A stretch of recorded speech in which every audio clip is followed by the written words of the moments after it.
रसानां छन्दसामपि मङ्गलानां च कर्तारौ वन्दे वाणी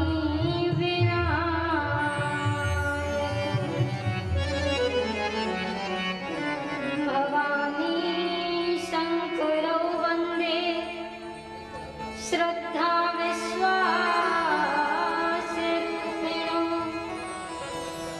याभ्यां विना न पश्यन्ति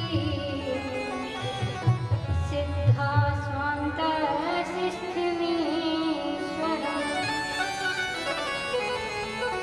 सीतारामगुणग्रामं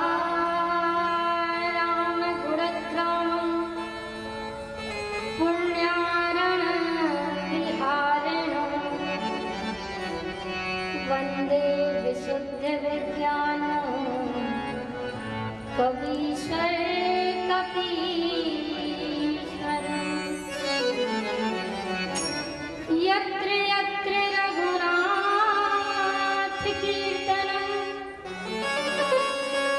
तत्र तत्र कृतमस्तकाञ्जलिं वाष्पवारिपरिपूर्णलोचनं मारुति नमते राक्षसान्तकम्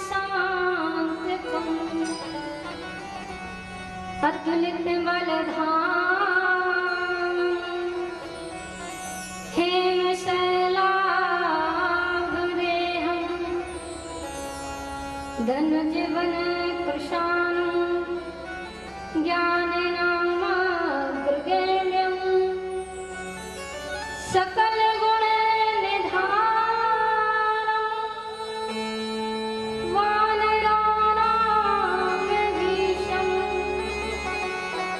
रघुपत प्रिय भक्तं वातजातं नमामि श्री गुरु चरण सरोज रज निज मन मुकुर सुधारि वरणो रघुवर विमल जसु जो दायक फल जाय बुद्धिहीन तनु जानिके सुमिरो पवन कुमार बल बुद्धि विद्या देहु मोहि हरहु कलेश विकार हरहु कलेश विकार। श्री सीताराम जी के कथा रस रसिक बंधुओं, श्रद्धावंत माताओं, भगवान की ये पावन कथा सुंदर, ये कथा जन्म जन्मांतरण के पुण्यों के जब उदय होते हैं तब जाकर के भगवान की ये कथा कहने और सुनने का सौभाग्य प्राप्त होता है। हम सभी लोगों को पवन पुत्र श्री हनुमान जी महाराज, श्री राम जी, माता जानकी जी के आशीर्वाद से आज इस सौभाग्य प्राप्त हुआ है। इसीलिए अपने मन और अपनी वाणी को पवित्र करते हुए भगवान के श्री चरण कमलों में हम संगीत के माध्यम से उनको प्रणाम करते हैं। मंगल मूर्ति मारुति नंदन, मंगल मूर्ति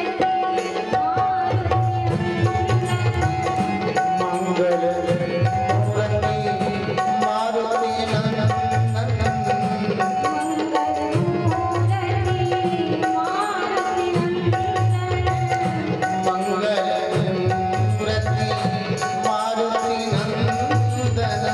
सकल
सभी लोग कथा में श्रवण करें और अपने मन और वाणी को पवित्र करते हुए भगवान की कथा इतनी सुंदर कथावन है, सुंदर करता जिसके श्रवण मात्र संशय विहग उड़ावन हारे।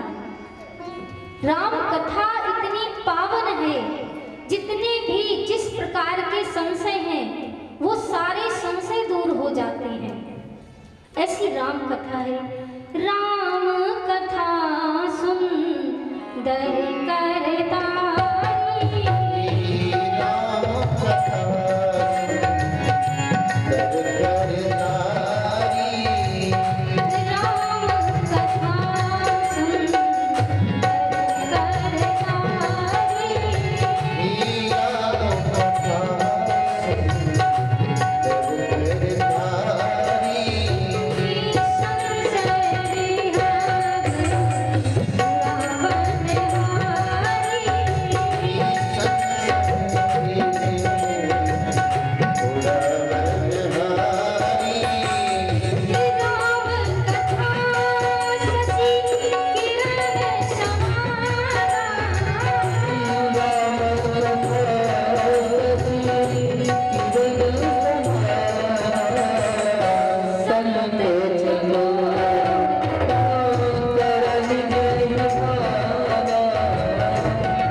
चकोर क्या है?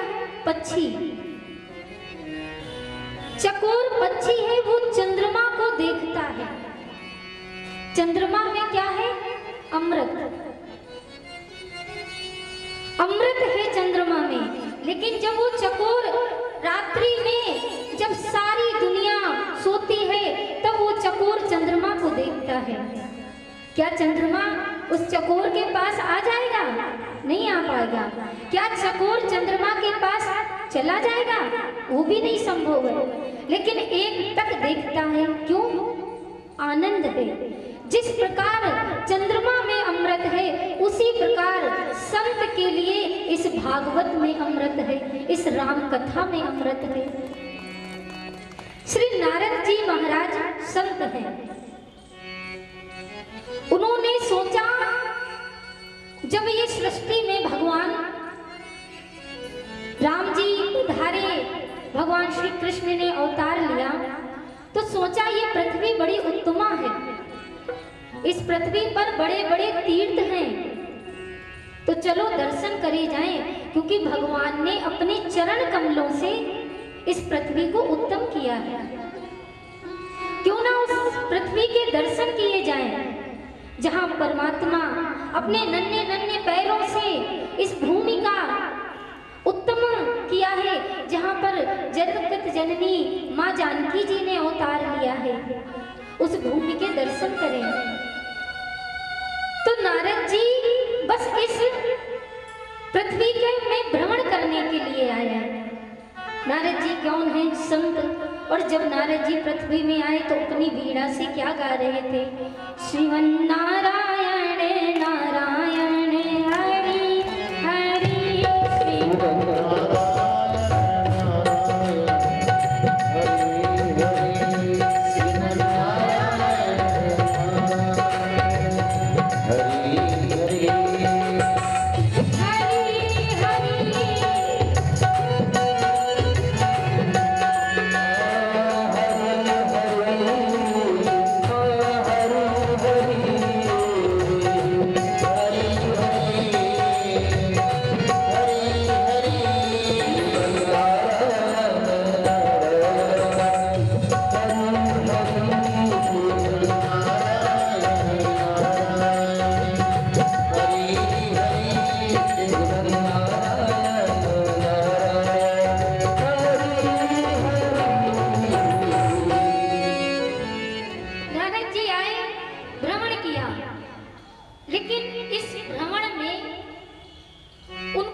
नारद जी कहते हैं भगवान ने यहाँ अवतार लिया है और ये पाप बैठा है कलयुग।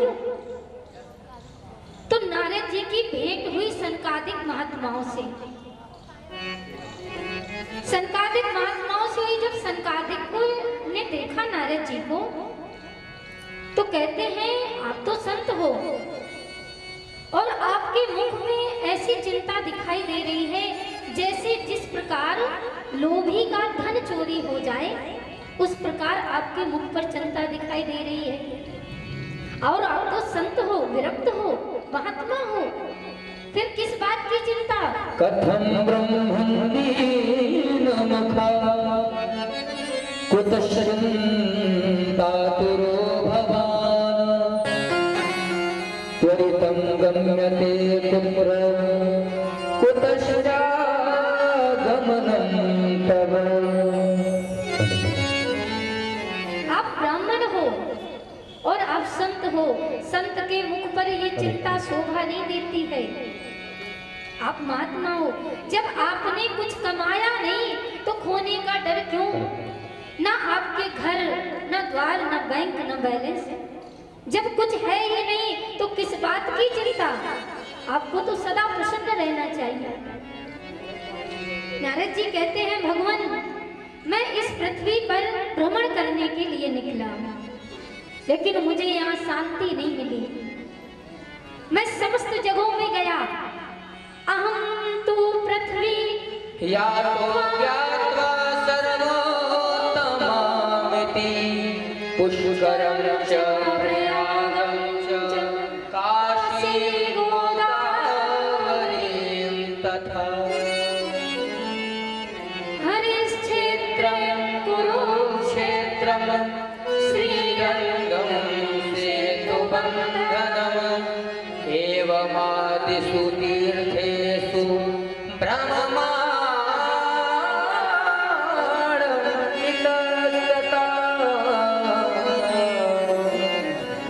मैं समस्त तीर्थों में गया, पुष्कर, प्रयागराज, काशी, गोदावरी, हरित क्षेत्र, कुरुक्षेत्र, श्री रंग सेतु बंधन, लेकिन मुझे शांति नहीं मिली। फिर मैं गृहस्थों के पास गया, सन्यासियों के पास गया, विरक्तों के पास गया।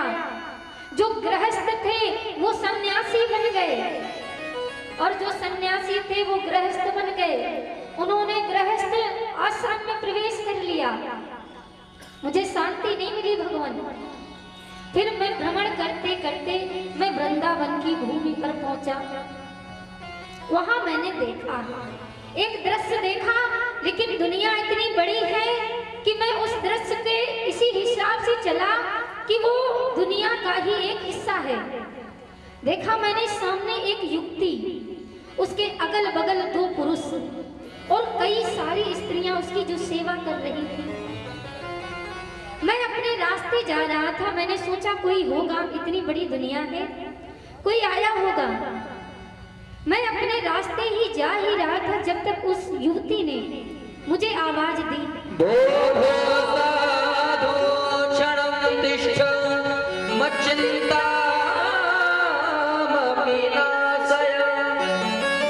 दर्शनं तव लोकस्य सर्वथा हरं परम्। हे साधु, हे संत, क्षण मात्र के लिए आप रुक जाओ। आज बड़े भाग्य से आपके दर्शन हुए हैं। नारद जी ने कहा, आप कौन हो, आपका क्या नाम है, और जो ये अगल बगल पड़े हैं ये पुरुष कौन हैं, और ये जो स्त्रियां हैं जो आपकी सेवा कर रही हैं ये कौन है। भक्ति कहती है, उस युवती का नाम भक्ति है। नारद जी से परिचय देती है, भगवान मेरा नाम भक्ति है और मैं उत्पन्ना द्रविणेशः वृद्धिं कर्णाटके गता क्वचिन् क्वचिन् महाराष्ट्रे गुर्जरे जीर्णतां गता। मैं दक्षिण देश में उत्पन्न हुई, उत्पन्ना द्रविणेशः, मेरी उत्पत्ति दक्षिण देश में हुई है। फिर कर्नाटक में आकर के मैं वृद्ध हुई और गुजरात में आकर के मैं छीड़ हो गई। मेरे कोई ग्राहक नहीं बचे, मैं वृद्ध हो गई हूँ। फिर मैं वृंदावन में आई, लेकिन वृंदावन में आकर के मैं तो युवा हो गई। मेरे यहाँ पर खरीदार बहुत मिले।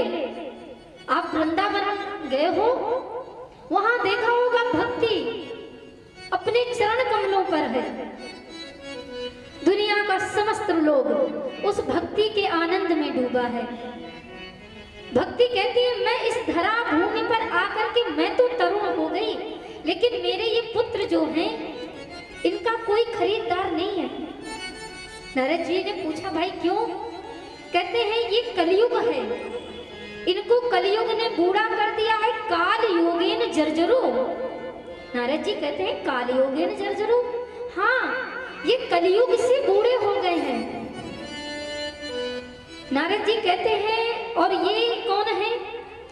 तो वो कहते हैं कि ये भारत की पवित्र नदियां हैं, गंगा, जमुना, सरस्वती, कावेरी, तुंगभद्रा, पयुस्विनी, ये भारत की पवित्र नदियां हैं जो ये मूर्तिमान होकर के मेरी सेवा कर रही हैं।